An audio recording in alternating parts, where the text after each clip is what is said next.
ओम नमो भगवते वासुदेवाय नमः। आपका हमारे YouTube चैनल में बहुत बहुत स्वागत है। अगर आपको आज की कथा समझ ना आए तो आप मेरे चैनल पर जाकर डोंगरी जी महाराज की इससे पहले की कथा का श्रवण कीजिएगा। आज की कथा में हम विशेष रूप से गोपियों का पावन प्रेम तथा भगवान के अंतर्धान होने पर गोपियों के विरह की कथा का श्रवण करेंगे। सूत जी कहते हैं, रास में साहित्य, संगीत और नृत्य का समन्वय होता है। इस रासलीला में काम का अंश मात्र भी नहीं है। देव, गंधर्व, नारद जी आदि ने भी आकाश से इस लीला को निहारा था। निहारते निहारते ब्रह्मा जी सोचने लगे कि कृष्ण और गोपियां निष्काम तो हैं, फिर भी देवान भूलकर इस प्रकार पराई नारी से लीला करना शास्त्र मर्यादा का भंग ही है। कृष्ण अवतार धर्म मर्यादा के पालन के लिए है, स्वेच्छाचार करने के लिए नहीं। ब्रह्मा जी रजोगुण के प्रतिष्ठाता देव हैं। जिसकी आंखों में रजोगुण है वह हर कहीं वैसा ही देखता रहता है। ब्रह्मा संसर्गित हुए।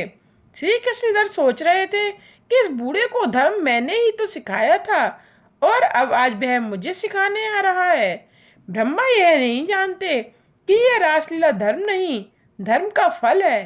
प्रभु ने एक और खेल खेला, सभी गोपियों को अपना स्वरूप दे दिया। अब कृष्ण ही कृष्ण दिखाई दे रहे थे, गोपी थी ही नहीं। सभी पीतांबरधारी कृष्ण हैं और एक दूसरे के साथ रास खेल रहे हैं। ब्रह्मा जी ने अब मान लिया कि यह स्त्री पुरुष का मिलन नहीं है, श्री कृष्ण गोपी रूप हो गए हैं। ब्रह्मा जी ने कृष्ण को प्रणाम किया।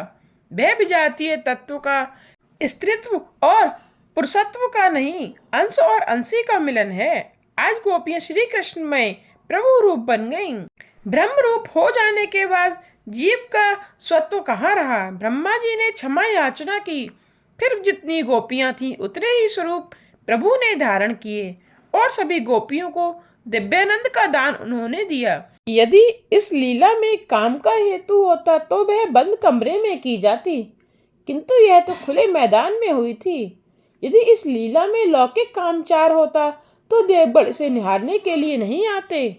ब्रज में रासलीला में 11 वर्ष से कम अवस्था के लड़के लड़कियां भाग लेते हैं, क्योंकि इस उम्र में ऊपर के लड़के लड़कियों में काम विकार का आरंभ होने लगता है।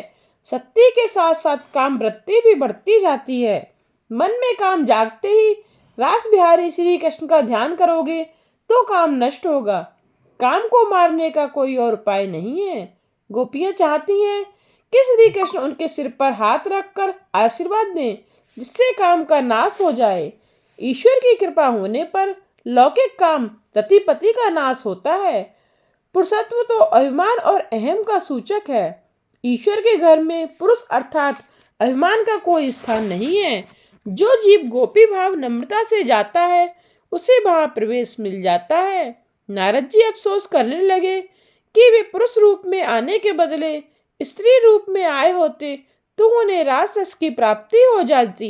इतने में राधा जी ने नारद जी के मिलान बदन को देखा। वृंदावन की अधीश्वरी राधिका यह नहीं चाहती थी कि वृंदावन के किसी भी अतिथि को किसी प्रकार का कष्ट या दुख हो। उन्होंने नारद जी से कारण पूछा। नारद जी कहने लगे, मुझे श्री कृष्ण से रास खेलकर गोपियों सा आनंद पाना है। राधा जी कहने लगी, आप राधा कुंड में स्नान करेंगे तो रासलीला में प्रवेश मिलेगा। राधा कुंड में स्नान करने से नारद जी नारदी बन गए। उन्होंने सोच लिया था कि यदि परमात्मा मिलते हो तो नारी बनने में क्या आपत्ति है। आज तक पुरुषत्व के अभिमान में ही मुझे प्रभु ने इतना दूर रखा है। आज मैं इसी अभिमान में डूबा रहा कि मैं पुरुष हूँ, बड़ा कीर्तनकार हूँ। गोपियों ने अपना स्त्रीत्व छोड़ दिया और नारद जी ने अपना पुरुषत्व सांसारिक धर्मों का त्याग करके प्रभु की ओर जाना ही तो जीव का धर्म है। देहभान, पुरुषत्व, स्त्रीत्व की भावना प्रभु मिलन में बाधक है। ऐसा देहभान छोड़े बिना जीव ईश्वर के निकट जा नहीं पाता। अभिमानी जीव रासलीला में प्रवेश पा नहीं सकता। गाय समान नम्र गोपी बनकर जाओ। वैसे तो पुरुषत्व अहंकार का प्रतीक है और स्त्रीत्व नम्रता का। फिर भी प्रभु से मिलने के लिए तो इन दोनों आवरणों का त्याग करके शुद्ध जीव बनना आवश्यक है। अपनी विद्या, ज्ञान, कीर्तनकारत्व का अभिमान नष्ट हुआ तो नारद जी को रासलीला में प्रवेश मिला। वे गोपी बनकर रासलीला में गए। गोपियां कहने लगी, नम्रता को प्रभु रासलीला में प्रवेश देकर आनंद देते हैं। गोपी को ही प्रभु अपनाते हैं। गोपियों को श्री कृष्ण से प्रेम था, मोह नहीं। आत्मा का चिंतन प्रेम उत्पन्न करता है और शरीर का चिंतन मोह। अपने प्रिय पात्र के आत्मा का स्मरण चिंतन ध्यान करो, शरीर का नहीं। प्रेम में अतिशय धीरज आवश्यक है। धीरज भी कैसा? रुक्मिणी ने अपने एक पत्र में श्री कृष्ण को लिखा था, चाहे कितने भी मुझे जन्म लेने पड़े, किंतु वरूंगी तो मैं आपको ही। भागवत तो गोवर्धन नाथ का बाणमय स्वरूप है। जब तक नाम के साथ संबंध नहीं हो पाए, तब तक नामी का प्रभु के साथ संबंध कैसे हो पाए? भागवत परमात्मा का प्रत्यक्ष नाम स्वरूप है, जो भगवान से संबंध जोड़ देती है। दसम स्कंद तो भागवत का हृदय है। मानव जीवन का अंतिम लक्ष्य है रासलीला। ईश्वर को प्राप्त किए बिना जीव को शांति नहीं मिल पाएगी। जीव ईश्वर के साथ एक हुआ नहीं कि मुक्त हो गया। यदि तुम भगवान से मैत्री करोगे तो वे सुदामा की भांति भगवान बनाएंगे। यह जीव कुछ साधन करता नहीं है। सत्कर्म करने के लिए कोई विशेष मुहूर्त की आवश्यकता नहीं है। इसी क्षण में आरंभ करो सत्कर्मों का। बातों में, चर्चा विचारणा में समय का व्यय न करो। विचार में समय गवाओगे तो आचार के लिए समय कहाँ से लाओगे? आज तक रुपए पैसे के पीछे भागते रहे, अब जरा भगवान के पीछे भी तो दौड़ो। आज की अशांति का यही कारण है कि जीव ने ईश्वर को भुला दिया है। मनुष्य राजा बने या स्वर्ग का देव, राय हो या रंक, विद्वान हो या मूर्ख, उसके लिए शांति नहीं है। जीव ईश्वर से जा मिलेगा तभी शांति प्राप्त होगी। भगवान तो स्वयं आनंद स्वरूप है। उन्होंने अपने आनंद के लिए नहीं, गोपियों को आनंद दान करने के लिए रासलीला का आयोजन किया था। गोपियों को परमानंद मिला, जीव और ईश्वर का मिलन हुआ। परमात्मा के साथ मिलन हो जाने के बाद भी तो साधना करते ही रहना होगा। साधना करने से कई सिद्धियां मिलेंगी और परमात्मा भी मिलेंगे, किंतु साधन न छोड़ा जाए। मन का तो अंतिम सांस तक कभी विश्वास ना करना। यदि भगवान सेवा और जब बंद कराना चाहें तो उनसे भी कह देना कि हे नाथ, मैं आपकी सभी आज्ञाओं का पालन करूंगा, किंतु जब सेवा नहीं छोड़ूंगा। सेवा की जीते जी तो कोई समाप्ति ही नहीं है। सेवा तो अंतिम सांस तक करनी ही पड़ेगी। अंत तक नियमित रूप से जब सेवा कीर्तन करते रहो। थोड़ी सी साधना कर लेने पर मनुष्य को सिद्धि मिलती है। उसके वचन सच होने लगते हैं। सिद्धि के साथ प्रसिद्धि और लोगों की भीड़ आती है। ऐसा होने पर गर्व और अभिमान आ जाता है और अभिमान पतन लाता है। साधुओं को कई बार उनके शिष्य चापलूसी करके बिगाड़ते हैं। मेरापन आते ही साधना उपेक्षित होती है। साधु सोचता है कि हाँ, सेवा तो होती रहेगी फुर्सत के समय, अभी तो मैं सेवकों की सेवा का लाभ ले लूं। मैं सिद्ध हूं, सो मन से सेवा कर लूंगा। यह बात ठीक नहीं है। तुकाराम महाराज ने कहा है, आधी केला सत्संग तुका झाला पांडुरंगा, त्यांचे भजन राही ना, मूल स्वभाव जाई ना। मेरे प्रभु ने मुझे अपना लिया है, प्रेम बढ़ता जा रहा है। हम दोनों एक ही तो हैं, किंतु भजन करने की आदत छूटती ही नहीं है। ईश्वर के दर्शन हो जाने के बाद भी जप, सेवा, ध्यान आदि साधनों का त्याग ना करना, अन्यथा माया आ घेरेगी। कुछ लोग साध्य की प्राप्ति हो जाने पर साधन की उपेक्षा करने लगते हैं। यह ठीक नहीं है। साधन में शिथिलता आएगी तो मन गड़बड़ करेगा। बलवान हाथी के लिए भी अंकुश जरूरी है। मन का भी वैसा ही है। उसे अंकुश में रखने का साधन है भजन। भक्ति में दैन्य भाव आवश्यक है। चमत्कार होने पर नमस्कार करने वाले तो बहुतेरे हैं। तुम्हें तो बिना चमत्कार के ही नमस्कार करना है। वही तो भक्ति है। भक्ति में श्रद्धा होगी तो अनुभव भी मिलेगा और ज्ञान भी मिलेगा, और वैसा होने पर भक्ति दृढ़ होगी। गोपियों को अभिमान हो गया। उन्होंने कहा, सभी विषयों का त्याग करके हम आपके पास आएंगे। गोपियों में अभिमान कहाँ से आया? अरे वह तो उनके मन में ही सूक्ष्म रूप से छिपा हुआ था। मनुष्य मानता है कि वह शुद्ध हो गया, किंतु हर तरह से शुद्ध हो पाना बड़ा दुष्कार काम है। साधक को तो बड़ा सावधान रहना पड़ता है। जिसका बहुमान किया जाता है उसके अभिमानी बन जाने की संभावना है। श्री कृष्ण ने गोपियों को मान दिया तो उनको अभिमान ने घेर लिया। गोपियां मानने लगी कि वैसे तो श्री कृष्ण हमारे प्रति आसक्त थे, किंतु आसक्त न होने का दिखावा कर ही रहे थे। गोपियों में अभिमान बस ऐसा लौकिक भाव जागा कि तुरंत ही श्री कृष्ण अदृश्य हो गए। भगवान के अंतर्ध्यान होने का अर्थ क्या है? वैसे तो भगवान सर्वत्र सर्वव्यापी हैं, वे अदृश्य तो हो ही नहीं सकते। तो अंतर्ध्यान होने का अर्थ है कि जीव की आंखों पर अभिमान का पर्दा छा जाने से प्रभु का दिखाई न देना। गोपियों को अभिमान हो गए तो श्री कृष्ण अदृश्य हो गए। ब्रजवासी मानते हैं कि उस समय श्री कृष्ण ने पीताम्बर का घूंघट खींच लिया था, सो सखियां भ्रम में फंस गईं कि वे भी एक सखी ही हैं। परमात्मा तो सर्वव्यापक हैं, गोपियां उनको बाहर ढूंढ रही हैं किंतु रास मंडली में नहीं। भगवान को तो अपने हृदय में ही ढूंढना है। जीव को अज्ञान बस कुछ सूझता ही नहीं है। एक बार विद्याभ्यास के हेतु निकले हुए 10 पंडितों को एक नदी पार करनी पड़ी। सामने पहुंचकर किसी एक पंडित ने सोचा कि उनमें से एक या तो उस पार रह गया या तो डूब गया है। उसने गिनती की तो 9 ही निकले। सभी ने बारी बारी से गिना, वही परिणाम आया। अब ऐसा होने का कारण यह था कि गिनने वाला अपने को ही गिनना भूल जाता था। अब तो बात पक्की हो गई कि एक बह गया है। सब रोने लगे। वहां से एक महात्मा जा रहे थे। उन्होंने पंडितों से रोने का कारण पूछा। पंडितों ने बताया तो महात्मा ने गिनकर बताया कि वे तो 10 के 10 ही हैं। अज्ञान के कारण जीव अपने आप को भूला जा रहा है। ज्ञानी ने सही स्थिति बताई। अज्ञान के कारण जो नहीं हो वह दिखाई देता है और जो है वह नहीं दिखता है।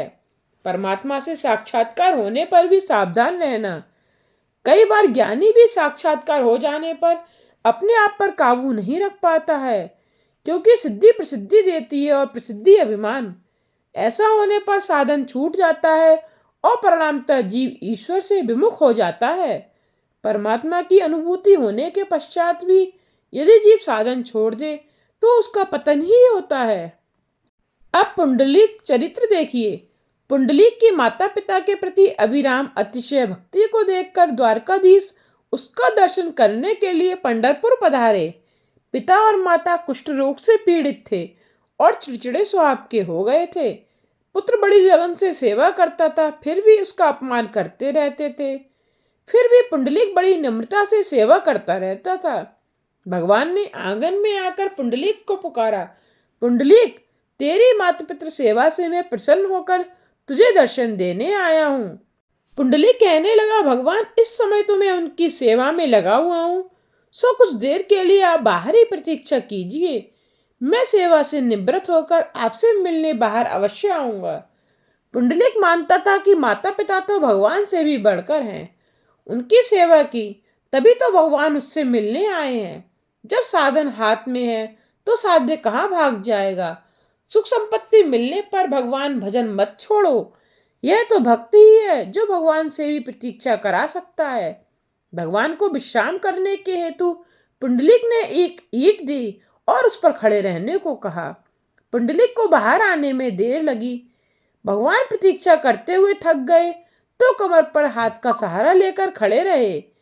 भगवान की उस मुद्रा का अर्थ यह है कि उनके चरणों का आश्रय लेने वाले के लिए संसार सागर कटी तक ही गहरा है, अन्यथा आज तक इनमें न जाने कितने जीव डूब गए हैं।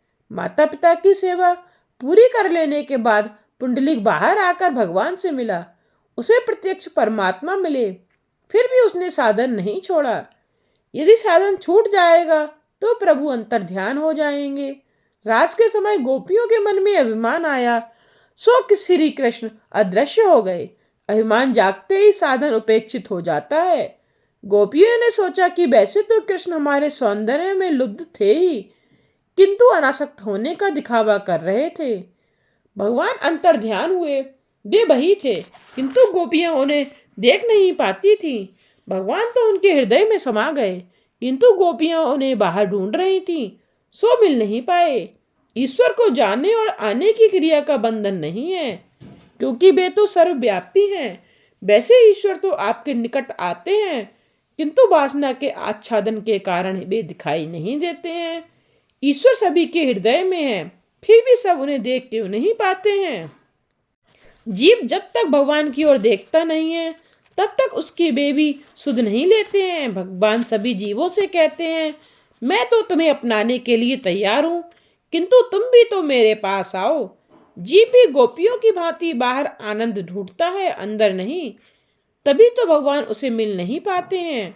यदि स्त्री वस्त्र धन आदि तुम्हें आनंद देते हैं तो उनके उपयोग के समय तुम्हें दुख भी तो होगा। तुम्हारा आनंद स्वाधीन होना चाहिए, पराधीन नहीं। पराधीन आनंद दुखमय होता है। दृष्टि अंतर्मुख करो और परमात्मा को अपने हृदय ही में निहारो। मात्र भगवान ही आनंद रूप है। यह सारा विश्व तो दुख रूप ही है। गीता ने भी इस संसार को अनित्यम असुखम कहा है। वियोग का अर्थ है विशिष्ट योग। बहिरंग में वियोग और अंतरंग में संयोग। गोपियों का मन श्री कृष्ण में है। वृत्ति कृष्णाकार होने के कारण अंतरंग में संयोग और बहिरंग में वियोग है। सखियां बन के पत्ते पत्ते और फूल फूल से श्री कृष्ण का पता पूछ रही हैं। कहीं मेरे श्याम सुंदर को तो नहीं देखा, कोई तो बताओ। वियोग के कारण गोपियां ऐसी तो बावली हो गई हैं कि उन्हें यह भी याद नहीं कि फूल पत्ते वृक्ष तो जड़ हैं, बोल नहीं पाते। व्याकुल गोपियां श्री कृष्ण की लीलाओं का अनुकरण कर रही हैं। ब्रह व्याकुल गोपियों की दशा भी तो देखिए। वह कहती हैं, लाली मेरे लाल की जित देखूं तित लाल। लाली देखन मैं गई, मैं भी हो गई लाल। अरे सखी, मैं ही तो हूँ कन्हैया। जीव का प्रभुमय हो जाना ही तो ध्यान और भक्ति की पराकाष्ठा है। और फल भी। ध्यान करते करते संसार का विस्मरण हो जाता है। ध्यान में तन्मयता हो जाने पर मेरापन मिट जाता है। ध्याता ध्यान और ध्येय एक बन जाते हैं। यही तो है मुक्ति। गोपियां श्री कृष्ण का चिंतन करते हुए कह रही हैं, अरे सखी, मैं ही कृष्ण हूँ, मैं ही तो कृष्ण हूँ। पहले गोपियां अपने आप को कृष्ण की दासी कहती थीं। ध्यान में तन्मयता होने पर गोपियां सभी कुछ में श्री कृष्ण का दर्शन करने लगीं। सभी देवों ने वाहन हेतु पशुओं को ही क्यों चुना? पशु पक्षी के प्रति भी मनुष्य ईश्वरत्व का अनुभव करे, इसलिए पहले तो सभी में ईश्वर की भावना की जाए। सभी में ईश्वर का अनुभव करने वाला स्वयं भी ईश्वरमय बन जाता है। उस गोपी का मुख भी श्री कृष्ण के मुख सा तेजस्वी हो गया। जीव जिस व्यक्ति का सतत ध्यान करता है उसकी छायाकृति उस व्यक्ति के मुख पर झलकने लगती है। एक गोपी ने बालकृष्ण का रूप लेकर कालिया नाग का दमन करना चाहा। दूसरी गोपी नाग बनी तो पहली गोपी नाग बनी हुई उस गोपी के सिर पर चढ़ गई और कहने लगी, दुष्ट कालिये, चला जा यहाँ से। मैंने दुष्टों का दमन करने के लिए ही जन्म लिया है। यह तो रास की कथा है। साधारण वक्ता या श्रोता इसका अधिकारी नहीं है। सुखदेव जी के दर्शन मात्र से स्वर्ग की अप्सराओं का काम नष्ट हो गया था। सुखदेव जी ने अप्सराओं के स्त्रीत्व का नहीं, ब्रह्मा का ही दर्शन किया था। ब्रह्म ज्ञानी तो सुलभ हो सकता है, किंतु ब्रह्म दृष्टि रखने वाला महात्मा मिलना तो अशक्य सा ही है। जिसकी दृष्टि में से काम नष्ट हो चुका है और जिसको देहभान भूल चुका है, लंगोटी तक छूट गई है, ऐसे महायोगी सुखदेव जी इस कथा के वक्ता हैं। गोपियां भागवत रूप बन गईं। राधा और कृष्ण एक ही हैं। वे दोनों अभिन्न हैं। सूर्य और इसकी पृथ्वी की भांति कृष्ण और राधा एक ही हैं।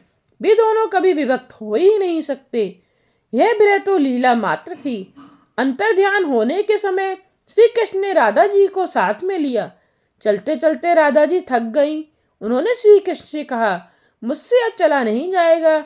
यदि आपकी गरज हो तो मुझे अपने कंधों पर उठा लीजिए। कृष्ण ने उनको कंधों पर बिठा लिया और स्वयं अंतर ध्यान हो गए। राधा जी एक वृक्ष की डाली पकड़कर लटक रही थी।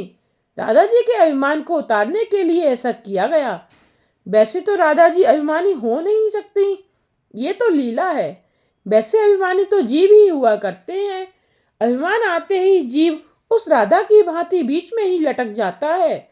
मनुष्य का शत्रु अभिमान अपने साथ कई और द्रोणों को भी ले आता है। अभिमान के कारण जीव दुखी होता है। दैन्य आना सरल नहीं है। जब मनुष्य गुमान में होता है तब कर्कश सब उसे भड़का देता है।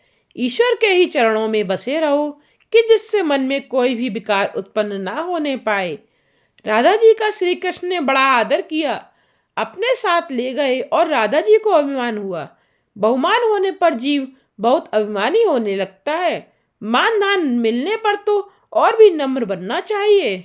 आज की कथा को यहीं समाप्त करते हुए इससे आगे की कथा का श्रवण आप अगले अध्याय में कीजिएगा।